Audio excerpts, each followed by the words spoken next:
Good win. The game was definitely kind of a trap game for us because guys are looking forward to playing Saturday. And you have to respect everyone. North Alabama has a good program. They're well coached. The players play hard.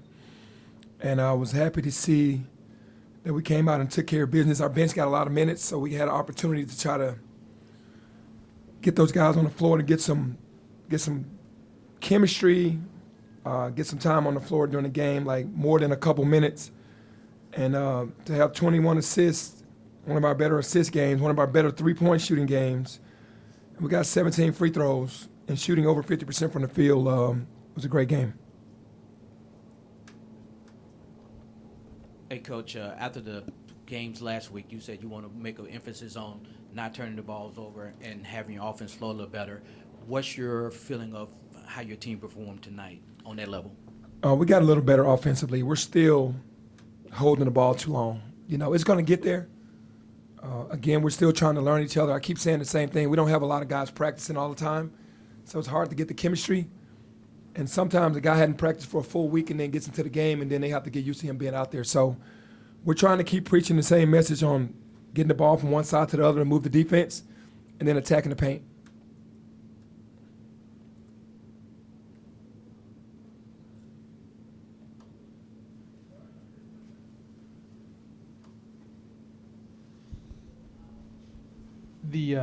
It did seem like there was a pretty concerted effort on your part to make sure that everybody got in the game. Was there anybody who stood out to you that, you know, that in the minutes that they played tonight?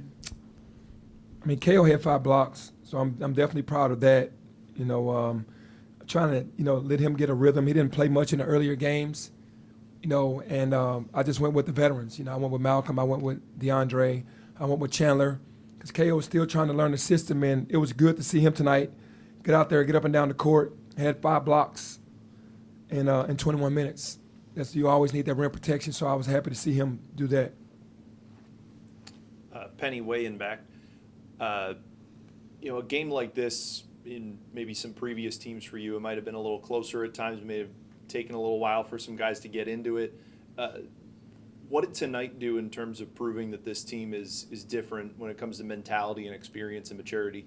Yeah, they're definitely taking on my personality as quick as any team that I've had in the past because they really want to win. You got a lot of guys who have a lot of have a chip on their shoulders because they feel like they haven't gotten the respect that they deserved as a player.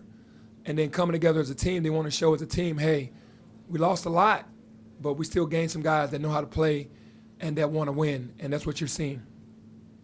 Coach, also in the back, you mentioned Saturday night a minute ago.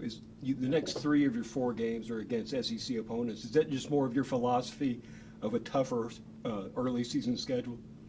Yeah, it is. And, I'm all about trying to have my non-conference, be very tough to see where we are. And also we get the right wins. You put yourself in a great position before you get into conference play. It's kind of a two-sided thing for me.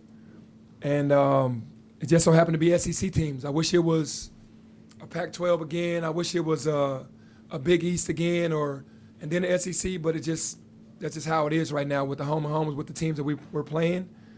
And, I'm just glad that we have it on our schedule. Penny, if you can get the first half Keontae Kennedy on a more consistent basis, what can that do for your offense? And how has he handled the whole fitting in process transferring? Yeah, Keontae, if he could play like he played in the first half, it definitely helps us because he's energy off the bench. He always plays hard. I think sometimes he searches for a shot when he should drive and make the next play, but I love how he's playing. He's playing with confidence, and he's playing aggressive.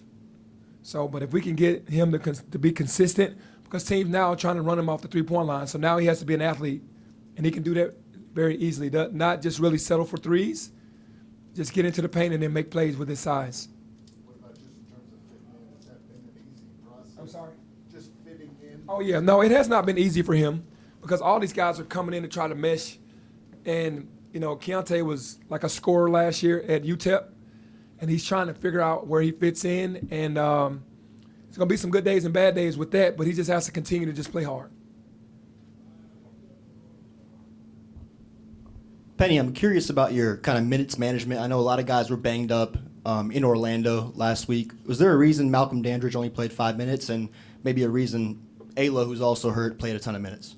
Yeah, I didn't really want. Well, Alo played 19 minutes. That's not really a ton, but he's been playing 33 and 34 minutes. So, but Malcolm's knees. When I see him out there just hobbling and not really looking fresh, I don't want to, especially with a big game coming up on Saturday. I know we're going to need him. I'm not going to put him out there and hurt him anymore. He's the one that's probably ailing the most out of the entire team, and he's not really fully in shape yet because of the knees. And the 5 minutes only happened because I wanted to get KO more minutes, but I know we're going to need Malcolm for Saturday. Hey, Penny, what's your 2 biggest takeaways and maybe 2 biggest improvements you might want to see from this game? The biggest takeaways for me is the rebounding and the assists, because we've been getting out rebounded in the games that we've been winning. And I don't know how many times this year, I don't think many, we've gotten to 21 assists. So both of those are really good.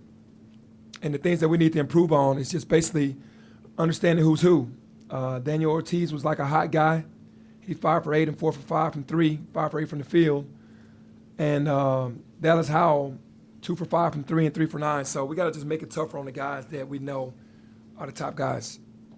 So if you feel like you're further along, kind of going back to the question that Clayton asked, if you feel like you're further along in terms of like maturity and and like not having the up and down, so many drastic up and downs as you have with some of your teams in the past, then what is like the next thing that you want to address? If like you don't have to worry about that as much now.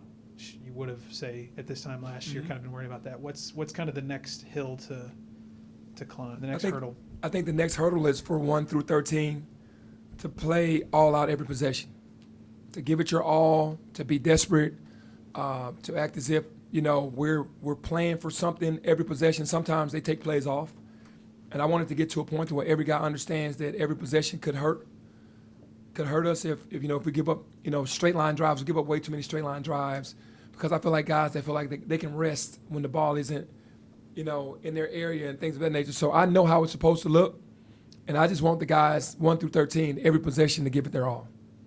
That's my next goal with this team. Penny in the back. With some of those players that you kind of watch growing up and playing in the city, like Alo, Malco, and the Lawsons, do you kind of hold them more accountable when it comes to chemistry, when most of them are all on the court other than the other guys that's coming from different places? Yeah, for sure. The guys that know me best, the guys that you just named, plus Jaden, they're supposed to be the guys that are carrying the torch for understanding the culture and what needs to happen. And they're the ones that I look forward, to do that in the locker room and support me on the court as well.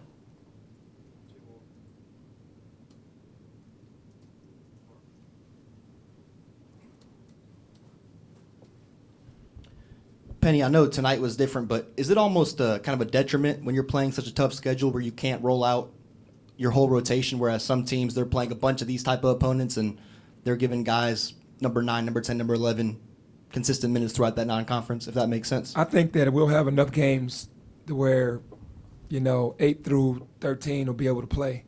It's just early on, we just got what we have, and I like this better. Because we don't want fool's gold. We know we have to play every possession. We're learning how to play together. We're learning how to win early. We're learning how to guard guys that are really tough. So when you play these good teams, you know how to shut that down. So I'm happier to be playing this schedule than actually an easier schedule. And I know what you mean by more chemistry, but guys just have to step up early. It's just what it is. That's where we want to be. We want to be in the top 25. And to be in the top 25, you got to beat good teams early. You can't just play a soft schedule. You get a chance Saturday to go up against a team that you've seen with your own 2 eyes. I mean, how many times did you watch Ole Miss over the weekend or last weekend? Yeah, I watched them 3 games, all 3 games. Yeah, so I mean that's kind of unique, I would think. So what did you see? What do you expect? I see a well-coached team that's very hungry. I think everybody understands what's going on at Ole Miss. There's a lot of pressure on the staff this year. He went out and did a phenomenal job of going out and recruiting to replace what he lost. And the entire team looked hungry, man. Looks like they really want to win. And it's going to be a very tough game.